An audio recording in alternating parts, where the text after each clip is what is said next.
researching about the advisor is more important than researching about the area you want. So that's the first thing one should do before entering into PhD. You talk about health problems, but you don't talk about mental problems. It's equally a part of our entire body as well. During my PhD, I had gone for counseling sessions because I needed them. I realized that I need them. Another an incident which happened during that phase was an unfortunate suicide in our hall during the COVID period by a PhD student. And then suddenly my advisor rings me up and said, "Are you okay?"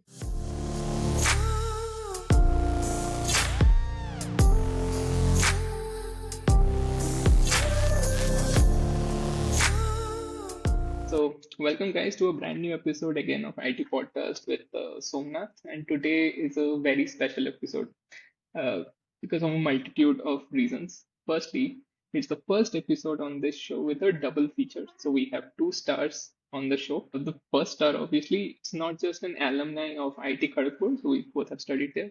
Also, we are an alumni of a school. So, anyone from NGHS is watching might recognize us. And thirdly, we'll also this is an episode mostly I've spoken to students who have come from the BTech route into IIT, but this is a slightly different track. BTech is not the be all and end all. Of course, there is multiple ways to getting into IIT, and I wanted to highlight this particular way as well, which is the PhD route. And we'll talk about all of this, introducing our next guest on the show. Welcome, Somi and Abhishek here on So this. Yeah. So, yeah, I made them write their names on the boards as well. So if you can see, yeah, it's clearly pointed who is whom. I know Somi and Abhishek, you both have seen a few episodes of the show, and you know generally how this podcast is structured. Mostly it's in life before IIT, at IIT, and then beyond. We'll make it a slightly different one. It's not the BTech route. We'll take the PhD route, but the starting of the episode, all the questions remain a bit similar. And also because I know Somi, so we have been in the same school, I'll ask again. Somi, so how were you as a student? I already know the answer, but for the audience at large. So, right? Yeah. okay, as a student, I was not bad. I mean, I was scoring marks, which is considered to be a good student in everyone's eyes, especially the parents. I was involved in extracurricular activities, for example, debating, elocution, creative writing. I was not good at sports. One thing about my school I need to say is that had it not been our school, the discipline which we learned that got carried forward in my next, like in my college, I was doing my bachelor's in St. Xavier's, and everyone watching this video would know that St. Xavier's is also somewhat like a discipline oriented college. I mean, it's not like the usual colleges. So thanks to my school, that did not really seem to be a lot of burden on me when we stepped into college. Right. And also, I remember like Somi used to be very popular in school, right from the first standard onwards. And Somi and Shreya Haldar used to be like conjoined twins. In fact, so both would be, the toppers of the school. Both were exactly the same height, and yeah, you could barely tell one from the other, and we used to like, Somi and Shreya are here, or Shreya and Somi are here. So it's like they had an aura about them, and of course, but they're doing very well in life. Of course, I'm highlighting Somi's story now. Maybe we'll one day get to Shreya as well. So right, yeah, Abhishek, on to you. How was your childhood like? You're from Odisha, right, and not from Bengal. So how Yeah. how were you as a student? I was good. Like I did my schooling in Saraswati Vidya Mandir in Tulsipur, Cuttack, right on the bank of the river Mahanadi. And then I did my class 11, 12, which is basically college, as we say in Odisha, in Rebin Shah Junior College. Okay. One anecdote I might mention. So, Abhishek, you may or may not know this, but when this was like the first time I got introduced to Somi, and how good she is. I think this was around third standard. and she had just come from winning a storytelling competition in Kolkata. Yeah, Yep, fourth. and fourth standard, yes, right. And her, apart from winning the prize, of course, her another prize was coming to, to tell the same story. In fact, with all her voice modulations and expressions to the whole school. In fact, so class 1 to 4, everybody had to stand in the school grounds and listen to the story. But the problem was she was not easily visible from Ah, the yeah. back side. Okay. And so the teachers got a chair and she had to stand on the chair and deliver her story. So, yep. And the way you don't remember. I still remember that scene. I was also wearing the medal and saying the story, getting up on a bench. We didn't have so we had these long benches. So I was made to Mhm. stand over the bench and I had to say the story. It was really funny. This actually reminds a story in from our college, although from basically IIT Kharagpur, Mhm. that we used to sit in the same lab, and there are a whole lot of people in that lab. So one of our seniors used to say that when the door of the lab opens and I can't see anyone coming, that means show me has come. Like, there is no ghost basically. And okay, going back to, like, because extracurricular is something which I probably missed out. Like, I was again not so good in sports. The sports that I was good at was not played in our school, which is cricket or badminton. But I used to be good at acting. Like, I used to do theater and drama during my school days, and all these sorts of mythological villains, you name it, I have acted as them, like Hiranyakashyap, Mahishasur, or Kansh, everything. Apart from basically the two which I wanted to do, Ravan and Duryodhan, I couldn't make that, but then everyone else. He has a special laughter, which everyone loves. So the time when I was basically selected to for the role of Kanch was when I was in class 3, and that particular play will have to be done by people from class 3, 4, and 5. So I was basically one of the youngest ones in the entire crew, and I was playing the most important role in that thing. Now, how the selection of Kanch was being made, we went to the rooftop of our school. uh, some healthy people among class 3, 4, and 5 were there who would look like a punch. And then we were made to laugh, because laughter is something which you have to, like, a devilish laugh. You need to do that or nail that basically, so that you look like and seem like a villain in this drama. And then everyone else did their part, and they would do like ha ha ha ha ha. And then when my turn came, I was like and then, like, it was so loud and all these things. Like, there was a class which was going on next door, and the teacher basically came out to, like, who is shouting like this and all. And then I was basically selected for the role, and from there on until I left my school, anytime there is a devil which is to be played, I am the devil. So I'll go on to the next question, which is, when did you guys start to get serious about studies, and start thinking beyond, okay, this is the school level. There is, another level of a college, which is equally as hard or maybe even harder. And so you had to pick a stream, right? We were at East Bengal, we had the stream of, or the choices of commerce, arts, or science. And how did you basically decide on which to go for, and how did you prepare for it? I will Yeah, start with Abhishek first this time. yeah. Seriousness in studies probably was always there in some sense, but I think class 9 and 10 were the time when you are really sort of starting to do, because the matriculation exam is there. And um, like, a common lie probably most of us have heard is that ये 2 साल पढ़ लो and then पढ़ने की जरूरत नहीं है, फिर class 11 में ये 2 साल पढ़ लो, वापस पढ़ने की जरूरत नहीं है. This sorts of things happen. And so I was basically like, that was the period when I got a lot more serious about the studies. And maybe another thing which I may add is that that was the period when I started to sort of aspire to go to IIT Kharagpur of all places. Like not because someone told me, but because like so Odisha there is this tradition that if you are in first 10 of your school of the state board, then your names and etc goes into the paper, and you get to be interviewed by the television news channels and all these things.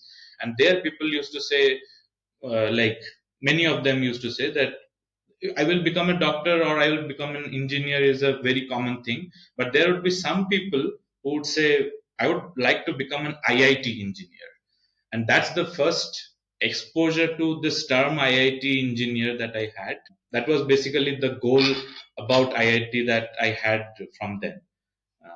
And yeah, and then things happen like class 11, 12 were probably the darkest period of my life. Like I used to go through a lot of health issues and all.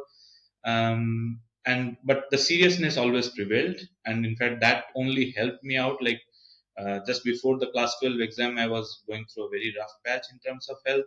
But since I used to be a regular in the school or in the college, and was up to date with the things, I still somehow managed the board exams in class 12 as well, and did okayish, and got into like Triple IT Bhubaneswar afterwards. So yeah, maybe we can go be beyond that in some of your next questions.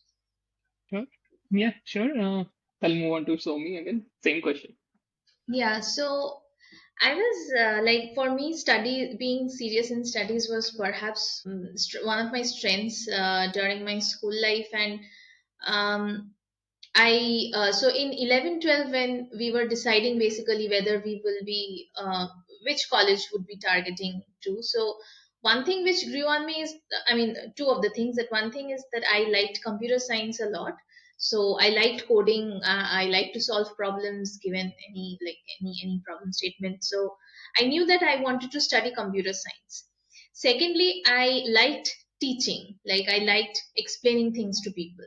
So, and honestly speaking, I was not very good in physics. So I had this in mind that I mean, for cracking IIT, maths and physics are the two most important subjects to be basically cracked. This was my idea. And so initially, I mean, while I was giving my boards, I had this in mind that since these two are my I mean, wishes, that I want to study computer science and I want to go into like teaching or explaining stuff. So let me just go for a bachelor's and not really target IIT at this point of time. So then I tried, I mean, I using my board marks, and so we uh, I didn't have to give any entrance exam, but because then in Xavier's it was just the board marks which was considered. So I got into the college, and after that I really liked. I mean, the environment was good here, good there, and some amount of exposure was there. And then I went into, like, for my masters, I went into BHU, Banaras Hindu University. But after that, something, and then I joined an industry. I mean, I joined an industry for 9 months, but there were I mean, some friends of mine during my masters who were aspiring to do, like, go into an IIT, get good jobs, get good exposure. So um, some of the friends played a good part in me, and I really wanted to. At that point of time, I researched a bit, like what goes into IIT. Like, if I go for masters, how is it going to happen? Or if I go for PhD, how is it going to happen? So and I thought, okay, let's try out like giving the GATE exam. So I gave the GATE exam and I qualified. And then there was this there was a project position which was open in IIT Kharagpur, and I applied for it. And then, like, the next few years went by. Okay. But yeah, I'll like ask you the question specifically. Matlab, let's say you want to get into IIT through PhD. So what are yeah. the steps that you need to follow? Yeah, so firstly, I think giving gate, and for computer science, I'm saying, maybe for other streams, it might be a bit different, like net and all out there. But for computer science, it's like gate is the exam which will let you get into a PhD and course in the IITs. So in IIT Kharagpur, there are two ways in which you can enter. So both of us entered in the two different ways. So one is through project, and one is through the normal way. So what I'll explain the two ways in. So the project one is like there's a project opening which comes up in IIT Kharagpur's website under like there's a sponsored research industry consultancy. It's called SREEK. So in that page, basically the positions come, the project positions come in. So we can apply there, and if our CVs get selected, then we are called for a project interview. So we get that interview. If you are selected, then after that there is another round of written exam and interview, which is for the PhD entrance. So the other way which the other students like Abhishek entered is through giving this written exam and the interview, which are the second and the third step of a student who is entering by a project. Now, what is the difference? I mean, the coursework and everything is not at all different. It's the same way we both had to proceed in our PhD, but it's just the mode of stipend we get. So I would get it from the project I got into, and and Abhishek would get into through MHRT, I guess, through the institute stipend. So these are the two ways. But GATE is the most important exam, which has to be qualified at least, not necessarily getting the top highest score or something, because that is needed for MTech in IITs. But for PhD qualification, a decent amount of qualifying score would be needed for entrance. Okay, what is a decent amount of qualifying score? Is it a percentage wise or specific marks that you're looking at?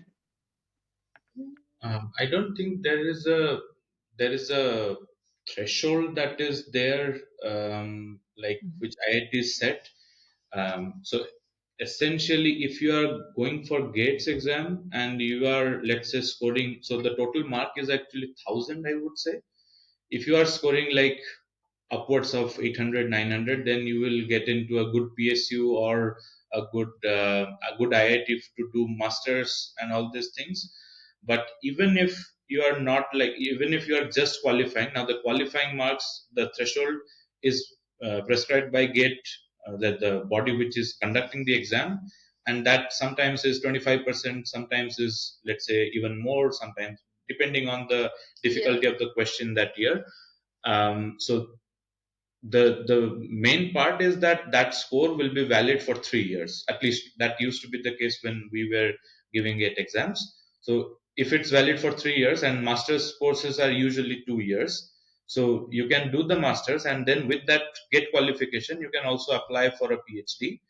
And get qualification is basically needed so that you can get the stipend from MHRD, the institute fellowship which they have. And of course, once you enter, then your funding can be different. Like you can, let's say, you can migrate into another project where the project funding is there, and you can get your stipend from there, or you can apply for different private scholarships like TCS or Google or Microsoft, Intel, Qualcomm, Intel. All these different organizations also provide scholarships or scholarships to PhD students. So whereby you can actually become a TCS research fellow or a Google research fellow or something like that, where you will get a bit more than, let's say, what MHRT is offering to PhD students. there's a Prime Minister Research Fellowship as Yeah. well, PMRF, which is, I guess, the highest, at least now in India. Yes, but they have also different regulations, like who can apply, who cannot apply, Yeah, there and are all these. these things are there. But yeah, you basically need to know these terminologies once you enter. That okay, you need to talk to your advisor whether I should apply for this or that or that. Usually, that's a better scenario because it will be you will be paid more, and you will also have some benefits in terms of attending conferences inside India and outside India, where your travel reimbursements will be there. So these are some tricks which you can use maybe. And once you get a qualifying score in GATE, do you get to choose which institute you want to go into? Like in this case, I know you wanted to go into Kharagpur. So was that Yeah, one of the yeah, considerations? yeah. We can apply. We can apply to the So other IITs with that. yeah, for me it's like, so because when I was asked in the first iteration, I went until my bachelor's. So, like after bachelor's, what happened is that I just thought that okay, I mean, a controversial thing. I didn't like many of the teachers that I had in my bachelor's college. So I thought that okay, people who want to teach should be in the profession of teaching or in professorship. So I basically said, now let me go for my GATE exam and try to qualify and go for a master's degree. And because IIT Kharagpur was where I wanted to go in class 10, so again the same goal but a different exam instead of IIT JEE. Now it's GATE exam. But like I didn't do that much that better either. Like where my score would qualify me for IITs, any IITs for that matter. Like forget about IIT Kharagpur. And then during that period, your selection, your choices are dependent on the score because it's just like how your gate rank would be better. Then only you can get into the top four IITs. Otherwise, you will have to settle for some of the newer IITs or even some of the NITs and so on. So the same thing goes in while selecting your master's college. So then I got into basically IST Shibpur in in Howrah, and that's precisely where I got exposed to research as a thing, where I would basically like to name names. Professor Malaya Bhattacharya, he used to be my master's thesis advisor, and I learned a lot about how to do things, how to do research, and he used to get excited about. I I would say that he was a man of the process and not of the outcomes, in the sense that it's okay if some results don't pan out as you would have liked, but then if the process is followed to the T, then that is very good. That means you learned something in that process. And I like that way of working. And then when like after masters, when I wanted to do my PhD, I just went in the beginning of my final semester that see, I want to apply for PhD positions. What is your advice? And he basically said that, like, where do you want to go for your PhD, in India or outside India? Because if you are going for in India, the preparation is different. If you are wanting to go outside India, the preparation is again different, because you have to take different exams for that and you have to take different exams for these. And so what he basically suggested me is that you go for the ISI Kolkata. Basically ISI is a PhD entrance exam, because I told him that I want to do it in India. So he basically said that you go prepare for ISI's exams, download their questions and try to solve them.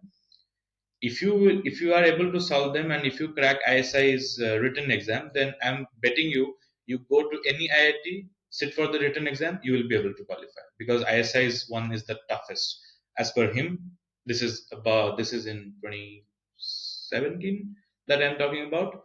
And I did exactly follow that process, and then I applied in IIT Bhubaneswar as well as IIT Kharagpur, and all the written exams I qualified. IIT Kharagpur, I got an offer from IIT Kharagpur just the day before I was going for an interview at ISI Kolkata. So Okay, nice. So both of you were motivated by a willingness to do research and one teaching aspect as well, and then the love for research and the love for the process more than the outcome as well. So yeah, that's very good. So we move on to the next section, which is life at IIT. So you both of you get into IIT Kharagpur, right? And it's the biggest, the oldest, the grandest of all IITs. So do you remember, what were impressions were on the first day itself, and how did you like the campus? Yeah, so the campus is definitely beautiful. I mean, but I mean, I was amazed by the campus. But then, since I had been to BHU, which has again a beautiful campus, so it is like it was not the first time I was seeing a big campus, roads with the trees on both the sides, and I mean, it was beautiful. So the first day I had gone, so it was just for the interview, and I remember my father had also gone with me, and the interview was pretty nice. And yeah, we came back, and then I heard a week later after that that I have been selected for the project position. And then basically, when I was selected, I had to go there, and so I was given basically the hostel to stay and everything. And I had to prepare for this written exam, which was the PhD entrance exam. Because currently, after this interview, I was just as a project, as a junior research fellow, JRF.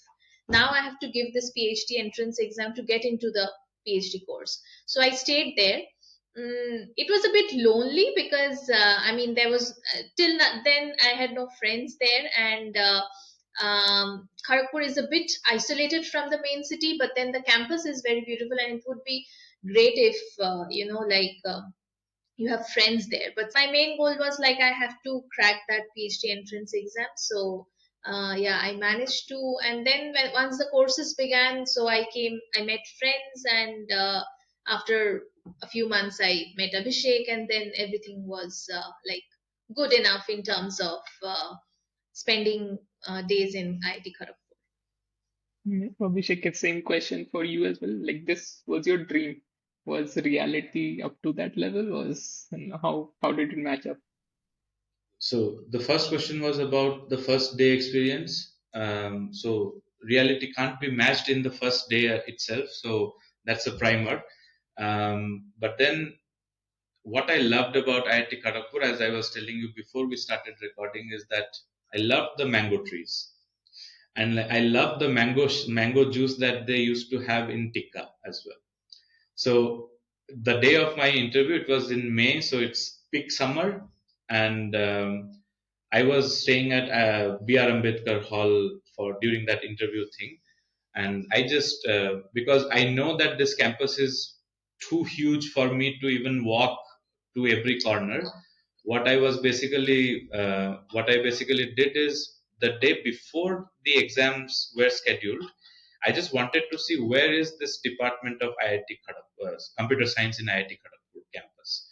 So I walked from B.R. Ambedkar using Google Maps, and then I reached near Tikka. And then, being a mango lover, more than wanting to do anything else in life, my first interaction with IIT Kharagpur was with the person in Tikka, and where I asked for mango juice. I drank like two or three glasses of them directly then and there. Then I went to find again computer science department, found it, and saw that there are two, three beautiful mango trees in front of it as well. And fortunately, there were a few mangoes lying on the ground as well. So I just picked four or five mangoes and started having them while on my way back.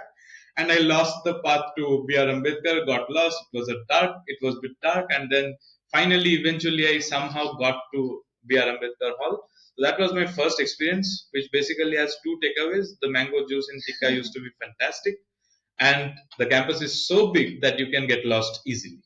So that is so after my exam and interview went, I basically came outside of computer science department and went in front of that building, the main building near the Bidan Chowk area, and then I basically took a snap of IIT Kharagpur and uploaded it on Facebook that a dream to live someday. Dot dot dot. And then when I first came back to join as a PhD, I again took a picture and then put it in Facebook again. Now the dream has been realized. Now it's time to live the dream. So that was basically the first day experience on interview day, and as well as the first day of my PhD. So how long was the PhD for? Like how long were you in the campus for? I finished my PhD in 6 years. So I started in 2017, and I finished it in exactly like 2023. It was exactly 6 years. Mine was five. Like I just finished it the year before, but on campus experience, I think we will have to eradicate or subtract to at least 1.5 years from it Because because of of the the pandemic. pandemic. So yeah, and that was a very good segue as well. Like you guys were pandemic PhDs, right? What was the feeling like? So, Somi, you were already telling that you didn't have friends. It was a bit lonely. Pandemic, I'm sure, might have just exaggerated a bit more. So, what was the experience like during pandemic, and how did you basically survive? There was a lot of canteen culture. There's a lot of food culture that goes on with tikka as well. Hmm. That goes on, and then you're kind of isolated in an already isolated campus from the rest of the city. So, Yeah. what was that like? Yeah, so when the pandemic had hit, we were staying in campus for some period. Like I think till The first lockdown, basically, yeah, the the entire first first lockdown. lockdown. Yeah, so we stayed in there till June sometime, June mid or something, 2020. June 17th, to Yeah, be exact. yeah, 2020. So after that, IIT Kharagpur announced that everyone should go back to their homes because we are not going to be open anymore. So at that point of time, all of us returned back to our individual homes, and then yeah, all the meetings and everything used to be online, and somehow everyone realized that I mean, coming to lab is not very important to carry the works forward. If the student is motivated enough, or I mean has his or her goals straight, it can be done even if you are at, I mean, not present in your lab or even in the campus. So I think that was one big takeaway for our PhD as well. I mean, we stayed back in home for around 1.5 years. I think we went back in 2022 sometime. I April, Yeah, Aprilish, yeah, April, May. we went back to, so it was close to 2 years. So we went back to campus, and then things were slowly opening. It was not completely open, but the meetings were then again like hybrid. If we are coming to lab, we are meeting, or else we are not.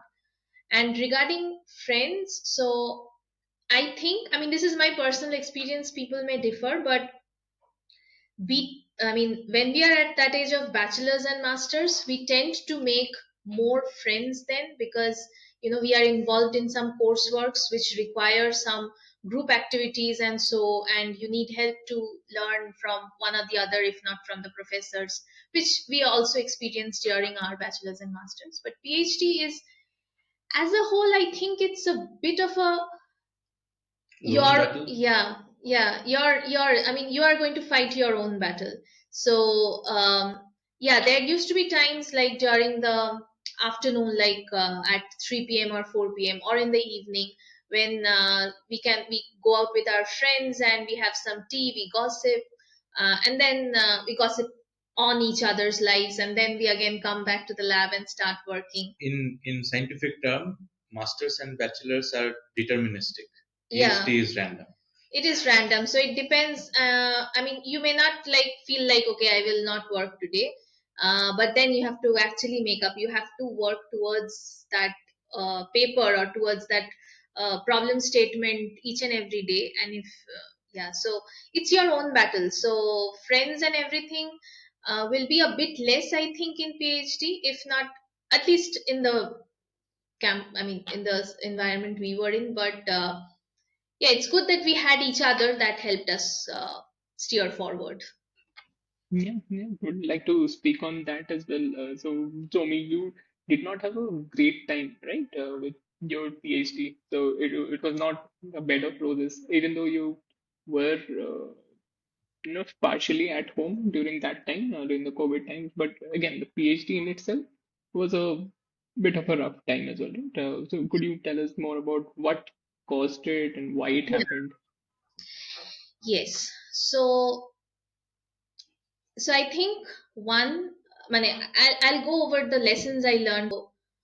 The first and foremost thing in a getting into a PhD, I think, is to know with whom you are going to work with, the advisor you're going to work with. Researching about the advisor is more important than researching about the area you want to work in. So that's the first thing one should do before entering into PhD, and not just that, okay, I will be in one of the premier institutes, or I will get my degree from this institute and hence I'll just get in. That is perhaps not something one would want to do.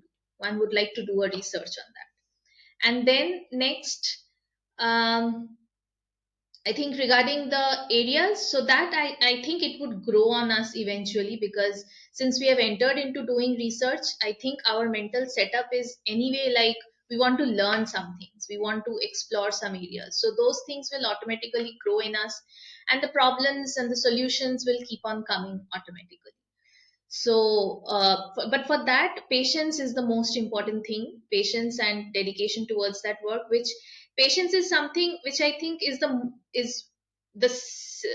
I mean the most important virtue one should have while one is in this PhD journey. Because one thing which we would see, and which I have seen definitely, that in our lab or in our institute, there will be a number of contemporary colleagues who will getting their papers accepted, and you will be just sitting there doing your work day after day, night after night, and you will not get any result so far, so as to say. I mean, by result, I mean paper acceptances, congratulations all around, and everything will not be in your plate. But you will have to congratulate the other people who have also worked hard, but maybe you kind of know that you are working a bit harder or giving more time, or on that project you have been spending a lot of time, but then it's not at least getting to that stage. Remaining sane, keeping your sanity at that point of time is very important.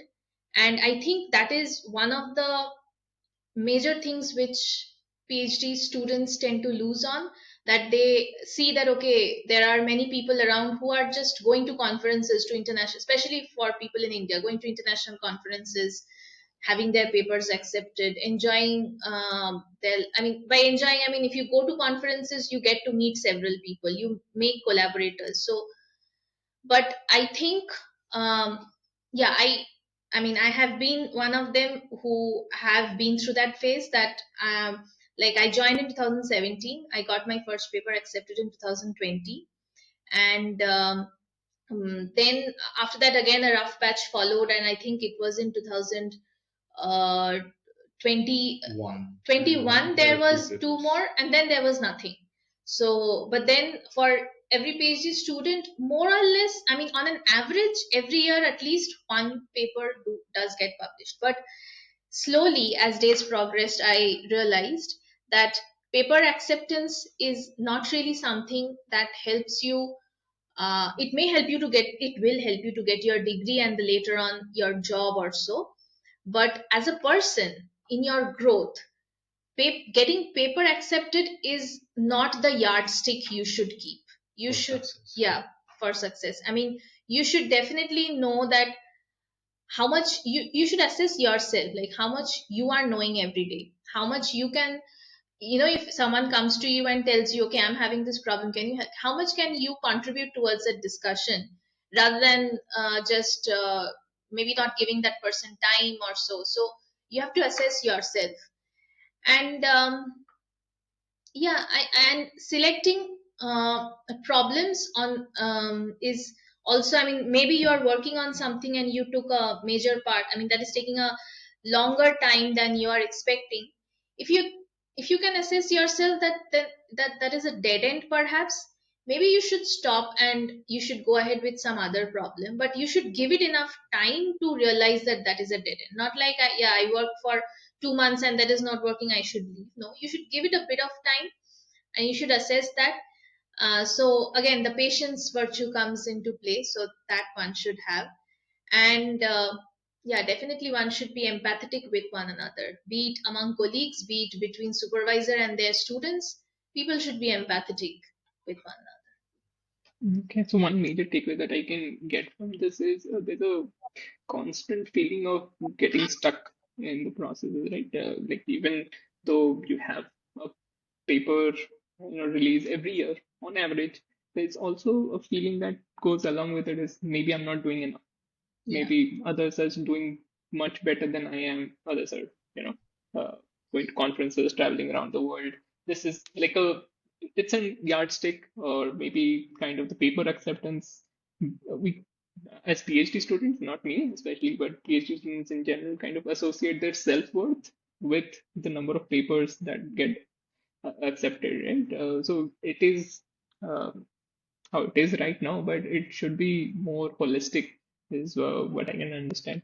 And like, what was the experience for you, Abhishek? Was it similar, or then you completed it in 22, right? Or 1 year earlier? What was your experience? I have some good anecdotes about the COVID question as well, like the pandemic question. When the pandemic first hit, I mean, there was a lot of misinformation. There was a lot of fear mongering among people, like, oh, everyone will get affected, and probably everyone will also die, or something like that, because the mortality rate in the initial phases were very high, and we are in a hostile situation, like. Hostels are not somewhere where you can stay isolated from each other, because you have to go to the common places like the mess, like the washrooms, uh, like the hostel corridors and all these things. So it's not like you are going to be isolated. So what used to happen is that there were a bit of a fear mongering among people, among the administration over there, like, because no one needs to take the responsibility of, say, thousands of students in their place and then have a mass breakout in the hostel area. So the the solution that the administration then took is that, okay, let them keep at least within the hostel, they should be there. So there was a period of like 7 to 1 or something where you could actually go to the tech market to get some groceries and all. Otherwise you are to remain within your hostel. That is the rule, that is the policy that they adopted. And in hindsight, back then I used to be very critical about it, that okay, why are the, like, let's say, why are the faculty quarters, there are people still who are moving around, but then why are we stuck in this hostel? But in hindsight, after 2 3 years, 4 years, 5 years, now I think that that is probably the best way they could have managed at that point of time. But one thing which I used to do every day back then is that I used to go to the western side of B.R. Ambedkar Hall, the most western side, and I used to always take a photo of the sun setting down the west.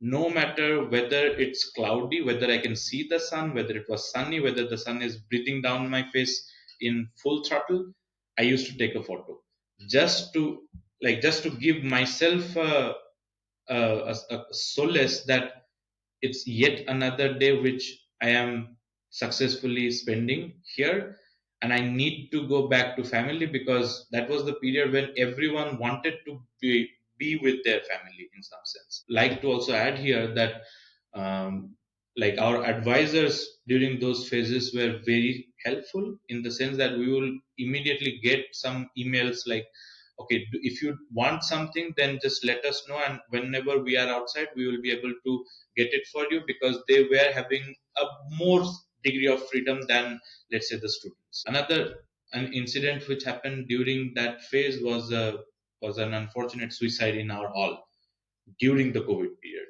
by a PhD student. So again, and that was the day where I was having a deadline, a conference deadline, and I know that there are regulations that you shouldn't, like, many people shouldn't be at one place and at one time, etc. So I was working on my laptop on some of the, like, writing, basically finalizing the paper in 2 hours. The deadline is, and I just saw that there are like all the floors of B.R. Ambedkar Hall, which is visible to me, is filled with people. And I was like, what's wrong with these people? Like, shouldn't they be isolated? Like, shouldn't they be like staying away from each other? And then suddenly my advisor rings me up and said, "Are you okay? And do you know what has happened in your hall?"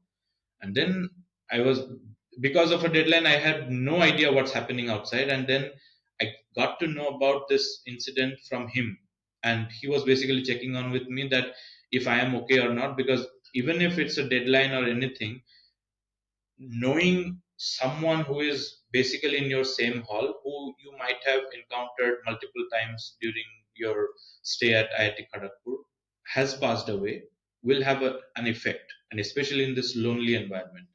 So it was like, till now, like, I thought that phone call, although I didn't notice, or I didn't know the importance of that call in the beginning of that call, but by the end of that call, I really appreciated that I received that call. some sense. So I would say that pandemic was rough, and then all of us while on campus were supporting each other as much as we could. And going back to the initial, the second question which you asked about the PhD journey, I would say like I also had a lean patch where uh, let's talk about the lean patch a bit in 2-3 minutes, and before that I just tell what I felt like doing. The best thing about my PhD was that the problem that I was working on is something I was very much invested in. So amid all the rejections and everything, I used to still feel motivated that I'm working on something. So that those days I used to audit algorithms which are on digital marketplaces like Amazon for different fairness concerns, like how they are promoting their own private label products, or how they are promoting sellers who are using their services and not the others, etc., etc. So I used to always think that this is a work. I don't know how many people will read my paper, but I think to me, I know that this work is actually having a tangible effect on the society. Like someone, if they take a note of this, it may actually improve the current state. So I always used to give me that particular solace and keep pushing on the things. But then, as much motivated as you can be, there would come a phase where you would need some help. Like for me it was like 2020 like 2020 beginning through 2021 mid-ish period, where like it's sort of like how there is a Midas touch. Mine was basically an opposite of Midas touch. Everything that I touch turns to sand, essentially. So it was a very rough phase, and that's when, like, just before that, we started dating each other, and uh, like, I can't thank her enough for how she managed me over that entire period, and that too while we are being apart from each other during the pandemic. So I mean, having a companion, a friend in these things might be the best possible way which one can go through those things. But yeah, and at the end of the day, like, I didn't know, like, until 2021 end, I didn't know when is the end of the tunnel. Like, I didn't have a conversation with my advisors that, okay, when am I going to propose my thesis or something like that. And then 2022 started, something changed, and I got a few papers in, and then bam, by the time 2022 August, I was giving my thesis proposal. So like, you just need to sort of keep going forward any day. Like, there will be some days when you will go kilometers forward, there will be some days where you will go millimeters forward. Like, the term that she used was patience. I would say persistence as well. Yeah, very nicely put. So both of you have helped each other out during PhD. When it had needed a lot of patience, persistence, perseverance. Maybe I'll put in another P as well. So Yeah. yeah, and it is very important. It's like the aspect of mental health. You talked about the suicide aspect as well. It is unnaturally common in IITs, be it PhDs or be BTechs. There are recent news about that happening again and again. It's a common occurrence, which should not happen, but it is a boiling pot. It is what IIT is. It can do to you a number of things in the head, right? And uh, what are the best method? You talked about having a companion, but again, having a companion is not easy as well. I'd say in PhDs, you still have a good amount of gender ratio, sex ratio. You could tell for BTechs, it's worse. It's like Yeah. when I was there, it was 10:1, 10 boys and 1 girl per 11 student. Now it has improved quite a lot. So it's getting better. But what are the other ways that you could keep your mental health in check, like continuously checking up on each other? Or what are the other things that students who are now maybe watching, maybe going through the same? How Hmm. would how would they ask for help? Yeah.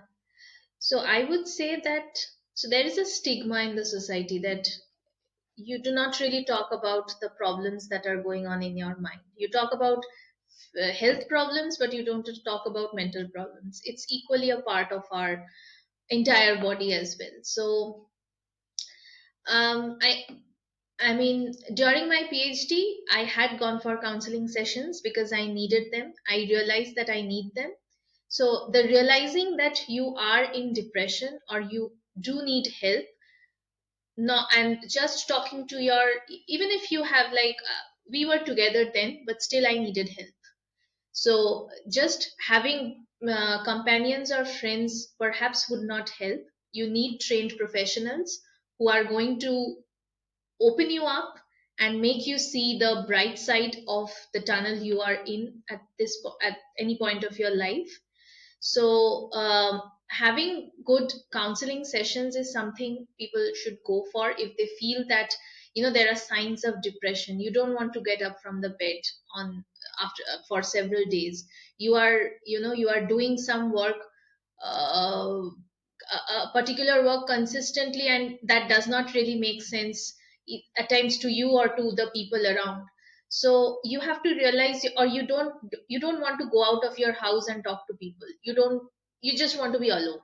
So I think those are some signs which should make one realize that one is not in a good mental state, and they should go for these counseling sessions. I think in the IITs there are um, designated centers for these counseling sessions as well. Or if anyone has any other better contact, they should go through that. It is very important rather than staying in that mental space for long.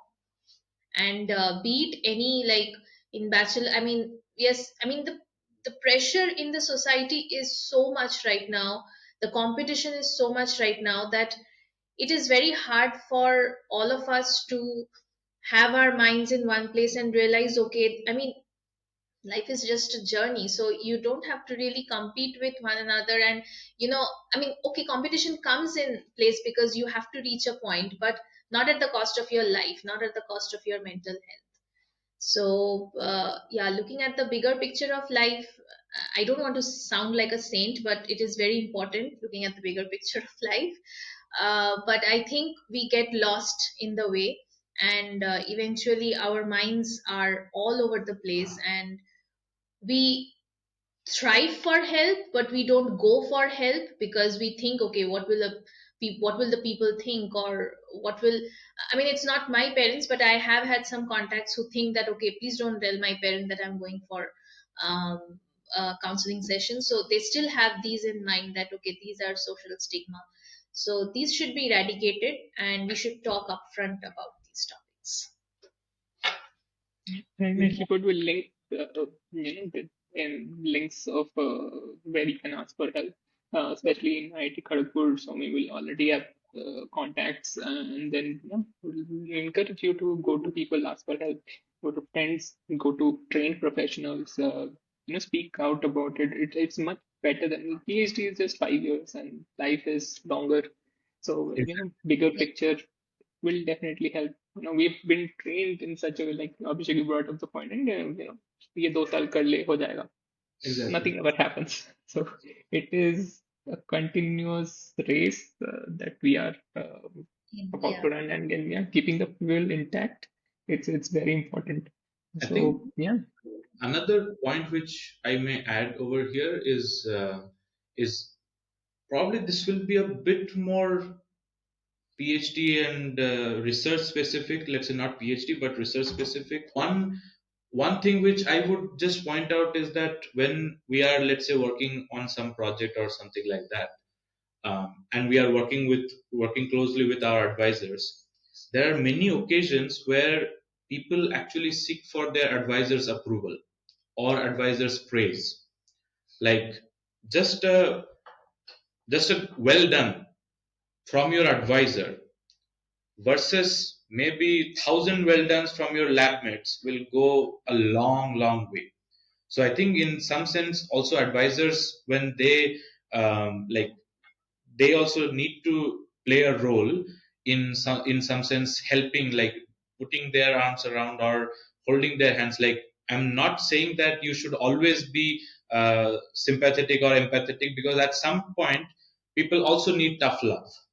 But then you need to understand when is the time for when you have to basically wrap your arms around someone versus when you have to basically uh, tap on their wrist that, oh, you are going astray, maybe just come back to the line.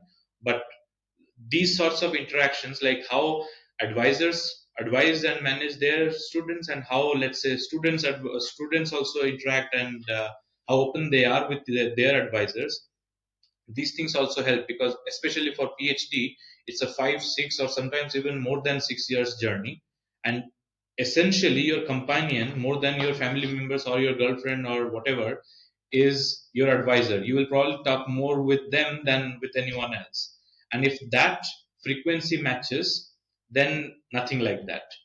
For instance, like I can just give a huge shout out to my advisors, like Animesh Mukherjee was my co-advisor. Let's talk about him first. He basically advised me, like he used to give me dating advices. Like he knew. So essentially in Nalanda, when I used to, like when Shomi used to take the information retrieval class, which he used to teach, I used to be a TA. I didn't have no obligation to go to that class or go anywhere near Nalanda, but he used to see me near Nalanda. And then in one of our meetings, he was like, I saw you when you were dropping off your girlfriend at the Nalanda campus. And by then we were not saying anyone that we are dating yet. And at the end of the meeting, so Animesh basically said me that, oh, so there is this restaurant Peter Cat in Park Street. You should go there with Xiaomi and try chelo kebab. Like, that's a very traditional and popular dish of that particular restaurant. And then we basically went for our first official date at Peter Cat, as per my advisor's advice. And then going to my main advisor, who is Professor Saptarshi Ghosh. Now, here is a story which probably many people uh, wouldn't think of doing with their advisors. Like during the COVID pandemic, Saptarshi and I were basically talking to each other, and then we said, like, so basically, our group used to go for these retreats every year end, and then there one panel discussion used to be happening about a topic which is far away from research but very close to research, which is like, let's say, how to present your work, or how to, let's say, whether to go for research, academia or industry, and all these sorts of things, which are not really research, but they are very like pivotal parts of our know-how as well. And I basically told him that why should we wait for the next retreat to talk about these things? Why shouldn't we do something in our regular weekly reading groups? Like, just talk about how to do a literature survey, or how to present your work, how to prepare for question answering. Or in fact, I just told him how to advise your advisor or manage your advisor. And he just picked up on that point and said, okay, this is a fascinating point that you made. Like, it's often people think that advisors are advising their PhD students, but then there is an angle of the PhD students advising or managing their advisors as well.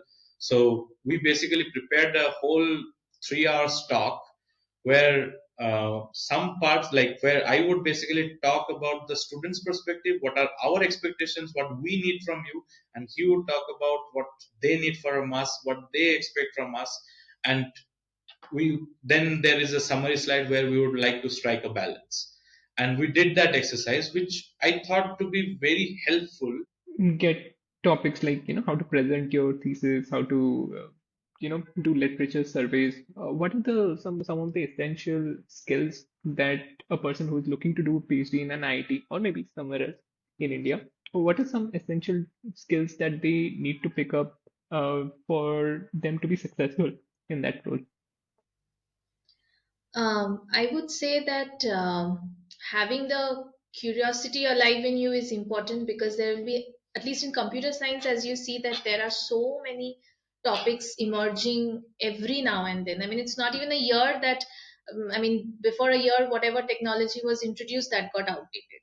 So we have to keep our minds open, and we have to develop that skill of wanting to learn new things, and not really backing out. Presentation and writing, I think these two are very important, which I think once one enters into a PhD, they slowly learn.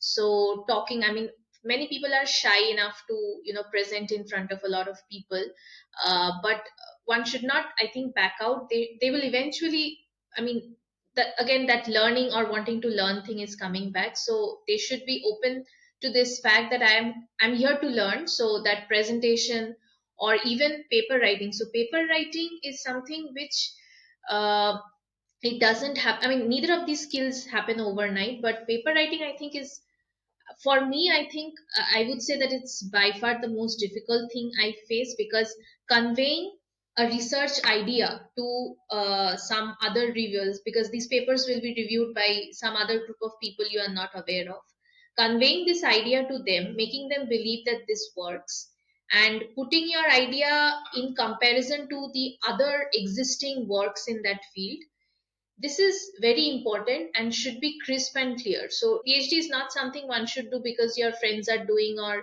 something, but you should definitely ask yourself whether you are eager to learn new things, whether you are eager to explore new things, and also invest that good amount of time of 5 to 7 years around of time for some like 2 3 works maybe, because I think that's the standard number of chapters that go into your thesis. I would just Great. add a Yeah, few yeah. things Mhm.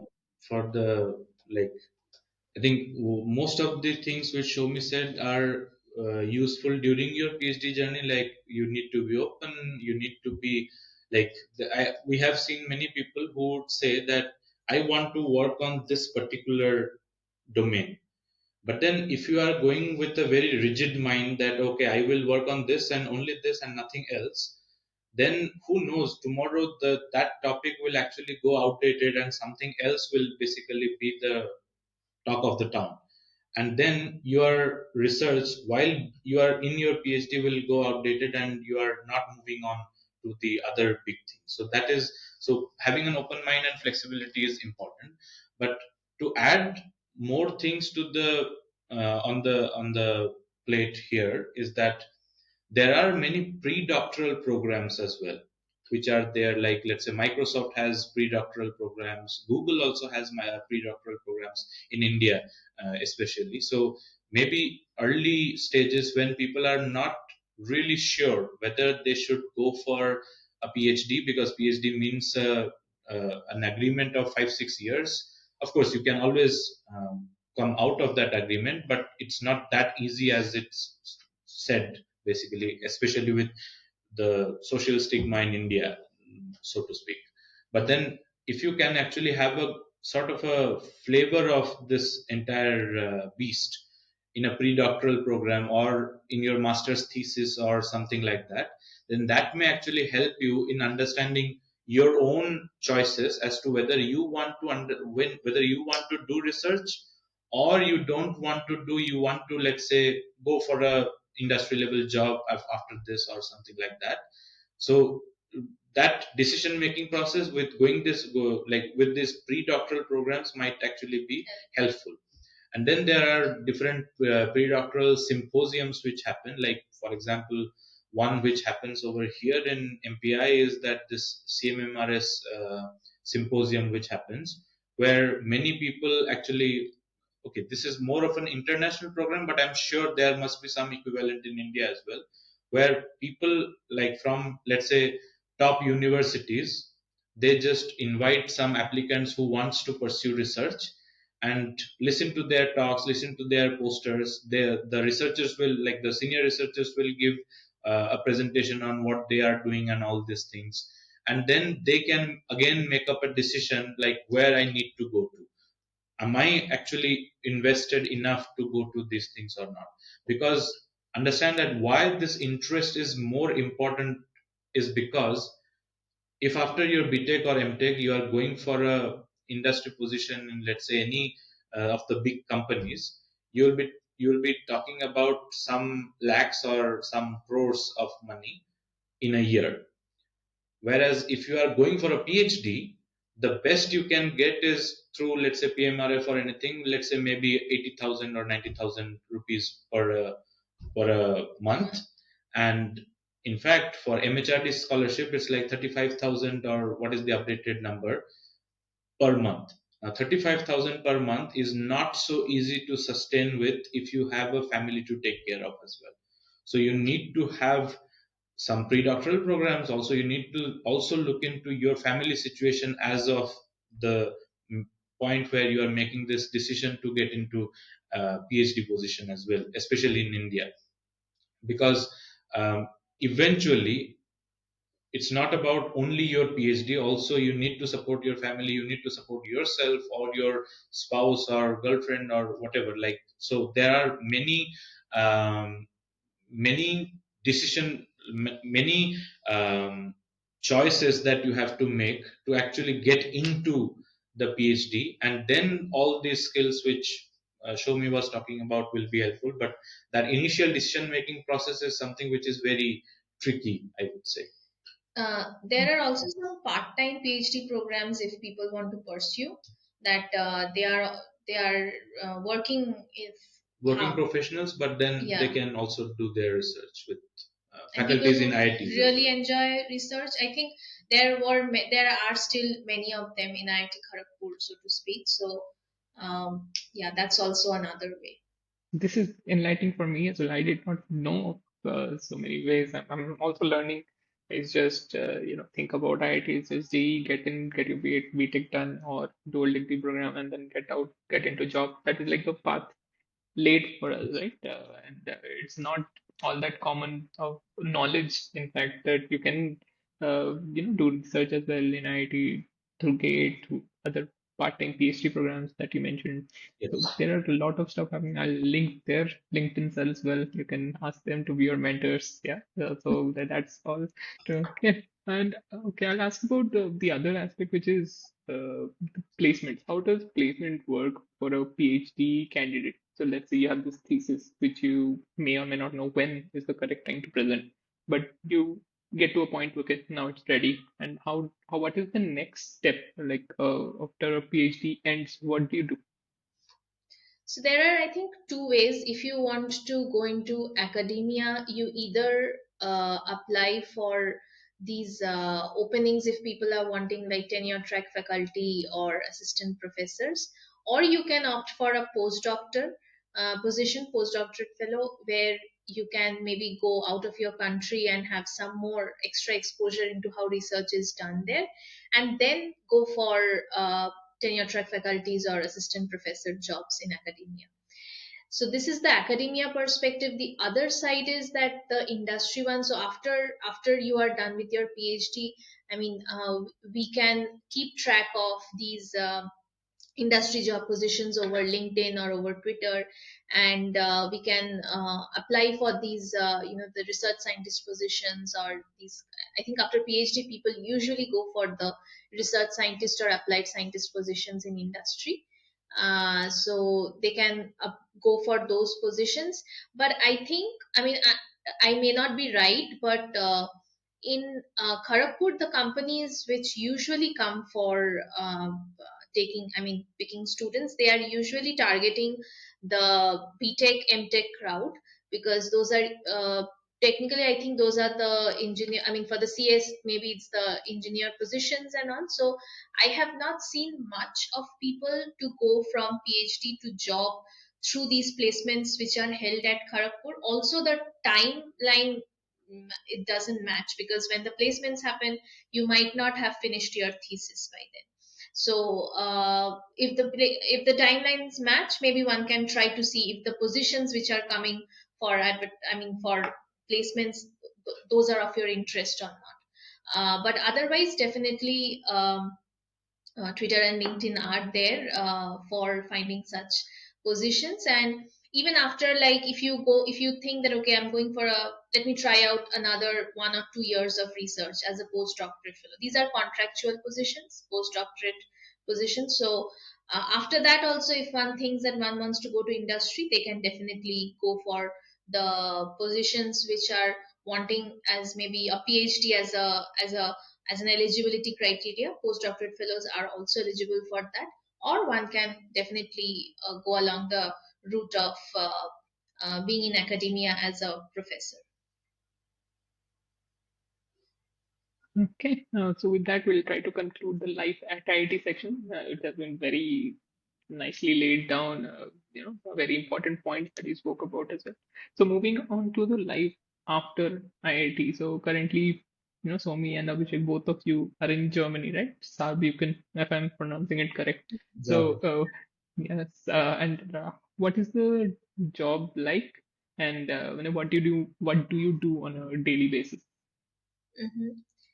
So we are here as postdoctorate fellows. So we are here with the same advisor. We are with the same advisor, and we are doing the research similar to as we did in our PhD. But add on to that, I think we are developing the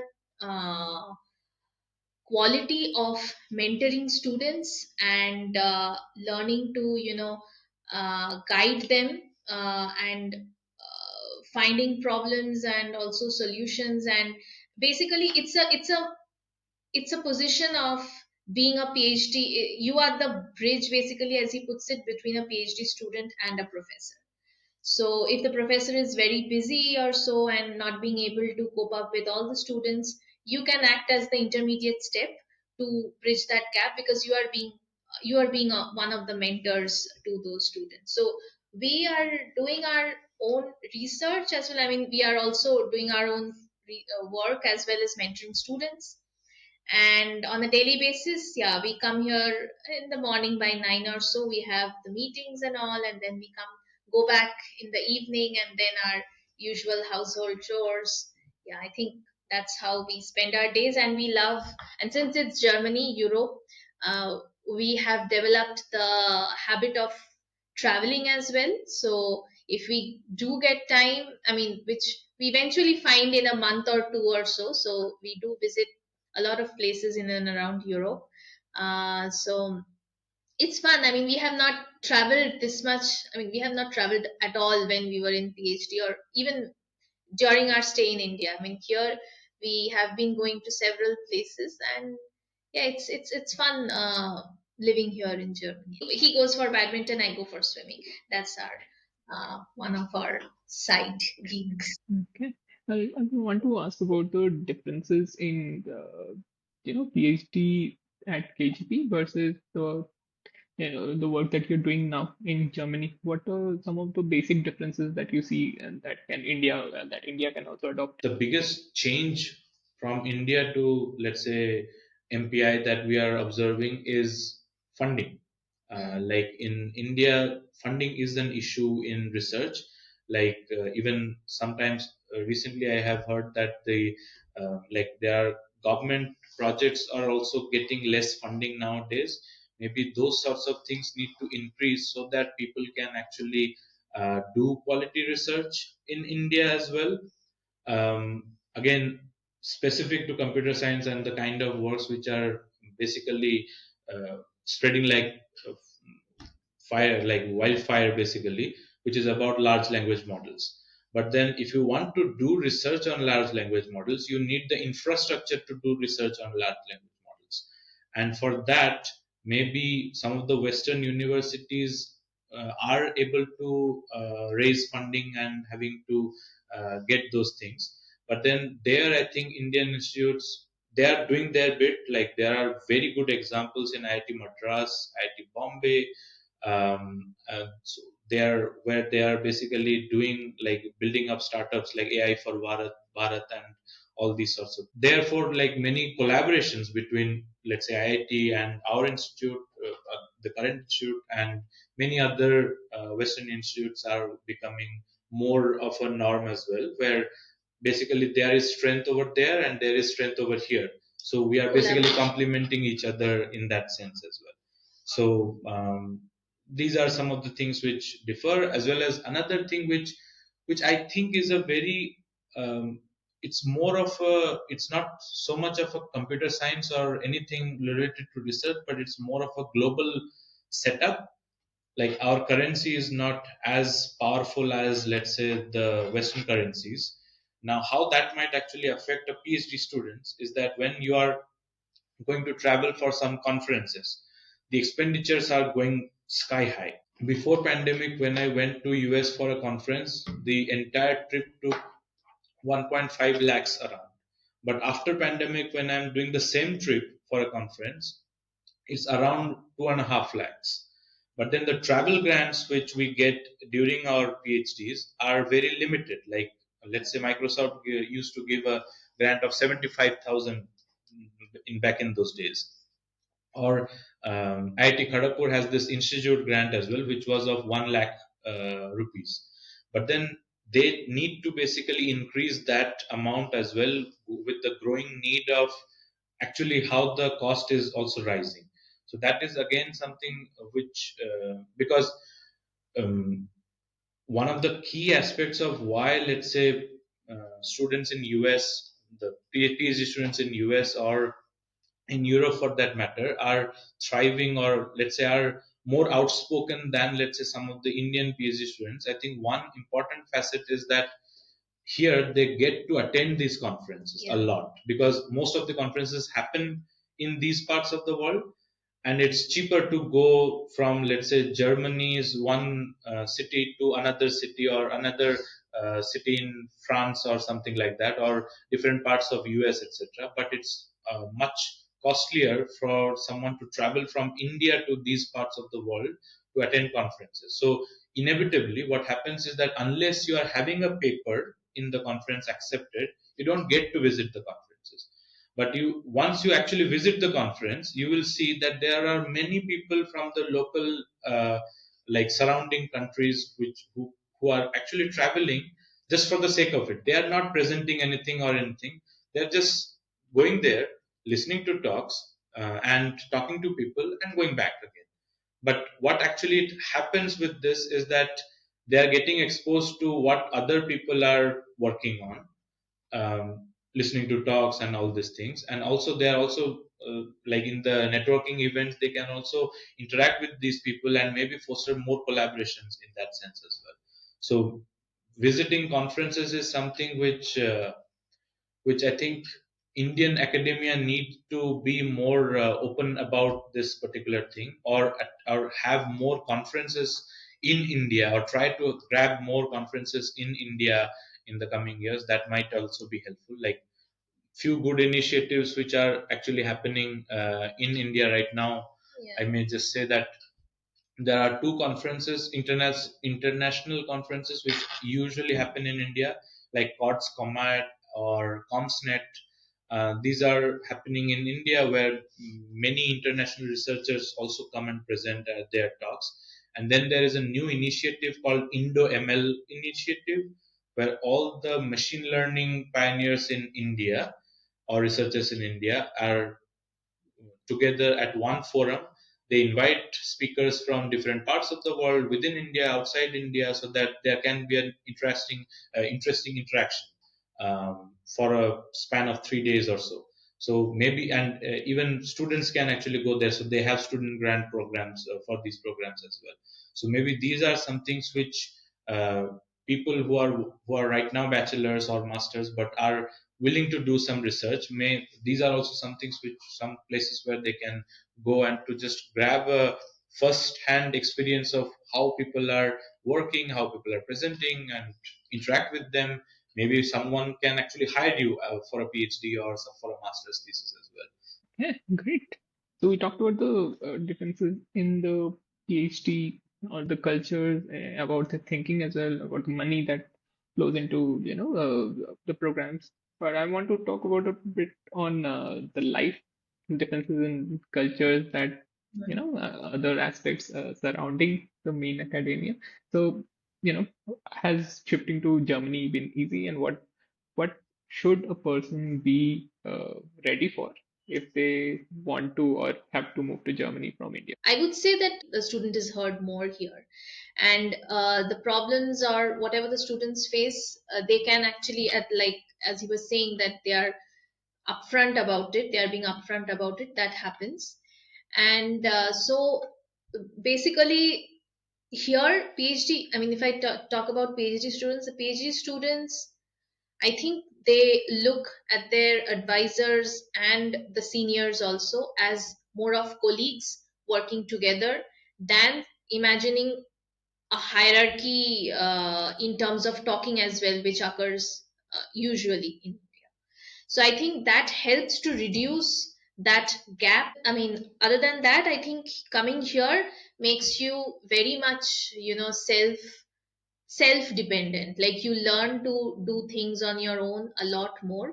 In India, even if you are staying in a hostel, majority of your works are taken care by the other people, like whether it's your food, whether it's your maybe your Cleaning your cleaning. bathrooms. Yeah, so everything is taken care by the others. While that may be helpful when you are doing a PhD in that setup where you are really, digging in with your life in your PhD. Here, that's why a balance comes in, because you can always say that, I mean, we have our life. So it's not that only PhD is the thing we are doing. We have our the other part of life where we have to take care of several other activities, starting from, here people, I think they rent some apartments and stay. So renting that apartment is not very easy. Like you have to take care of all. If it's not a furnished one, you have to take care of your uh, heater setup or electricity setup or internet setup. Everything you have to do by your own.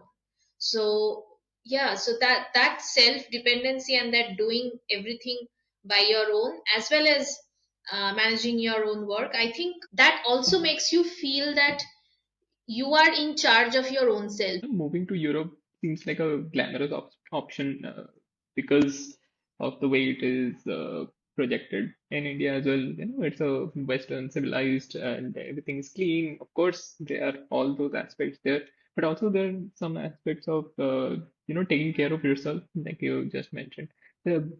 Also one thing would be getting to visit your home less. I think it's just once a year, right?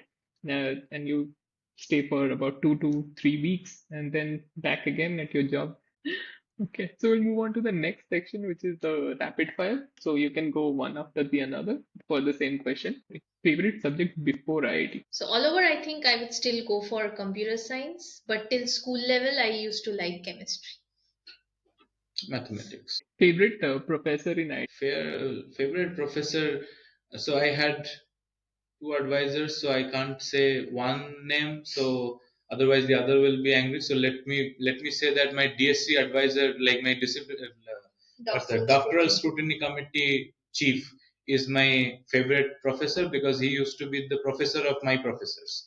So Professor Niloy Ganguly in that regard. Yeah, Professor Nilay Ganguly is also one of my favorites, but I can go with one of his advisors. So Professor Shaptoshi Ghosh, he's also one of my favorites. So he is a professor, but he also sees me, or rather, I see him like an elder brother kind of. So we do these funny things with each other. So I really, and he's a very good professor in terms of teaching and guiding. So yeah, overall, he's one of the, I mean, my favorite professor in IT. Important point to mention as well. Professors, the favorite ones that we have, may not be the best minds in the business. It's just that they treat people nicely. So Exactly. that is the legacy. Yeah. Okay. Favorite course in IT? Let me go first, otherwise she may take it. So my favorite course is design and analysis of algorithms. The reason being, that's the course where I met her for the first time. I knew he was going to say this. So the course was not the favorite one part. The No, setup was important. Like, so I used to sit, let's say, in the second row. She used to come and sit in the first row, and Animesh Mukherjee used to be the instructor of the course. So he's sitting in the like just in front of me, and she was basically just between me and my advisor in some sense. And she used to do like when you're sitting in the first row, And if you are going to basically do this with your hair a lot of times, what happens that all the hair basically falls on my notebook, and I used to get irritated, like, what is this? Like, I need to work, and this person is basically putting her hair on my notebook. And then that was the first interactions that we used to have. But then, yeah. No, So the course was also very well taught by Professor Animesh Pai. I mean, he's one of the best, I guess, teachers in the computer science department of IIT Kharagpur. So yeah, I can probably say that was one of the courses. I liked the machine learning and deep learning courses as well. Okay, the most enjoyable year, like for you it was 5 years, for Abhishek it was 6. Sorry, the opposite. So which was the most enjoyable part, maybe for you, of the PhD program? 2022, when I submitted my thesis, of course, that's the favorite. Nothing comes close. Then in that sense, it should be for me 2023. I Getting mean, out of it, right? yeah. And also, like, coming here, I mean, just after submission, I came to Germany and as a postdoc. So that was a good year. Hmm. Most confusing part of the program. I think for me, it was the initial first 2 years when I was still struggling to figure out what to do, to stay or not to stay. So that was my confusing year. Mine was the middle two, basically, where like I know I'm working on something, but then it's not getting anywhere, and I was also going through a bit of a rough patch, as I was mentioning earlier. So I would say that was sort of the period where it's confusing. And on a funnier note, I think another thing that confuses me about, at least during our time for our PhD, is the English for scientific writing course that we used to have.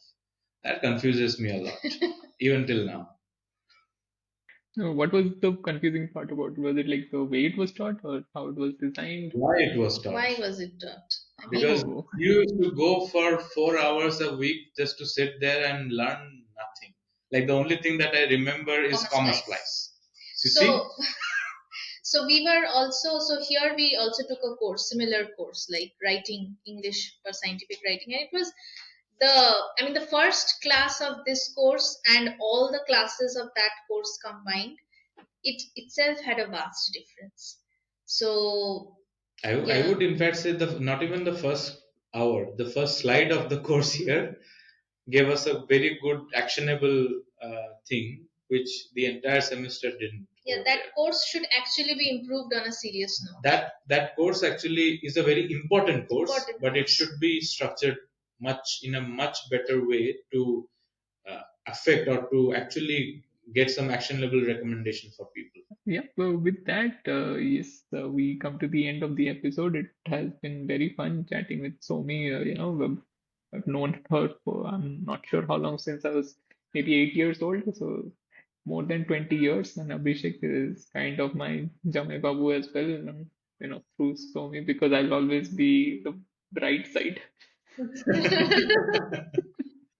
Yep. Yeah, So it was a pleasure talking to you, and thank you for the invitation as well. In fact, this is the Yes. first time we are talking like yep. in any occasion. So it was very nice to actually interact with you. Like, Yeah, great. Yeah, hopefully we'll get to interact even more, in person maybe, but sometimes doesn't happen, doesn't work out exactly. But yeah, it has been very enlightening. We talked about some topics which generally don't get talked about, and then it is uh, helpful, especially because there are people that went through the process of PhD, of losing sense of purpose, maybe even not wanting to get out of bed at some stage, right? But there's help available. We have to be asking for help. It's not going to be a bed of roses in any case, even BTech program, be it the PhD program. So yeah, we have to have companionship to help us get through it. That hopefully that is the takeaway of this episode. So, yep, whenever there's a problem, do speak out. Someone is there to help. Yeah. Yeah, with Yeah. that, signing off with this episode. It was great talking to you. Yeah. Yeah. Yeah, similarly, spoke so eloquently. Abhishek, hope you don't mind. She said you are the talkative one. So, Yeah. I did tell him. I am informed about that particular point.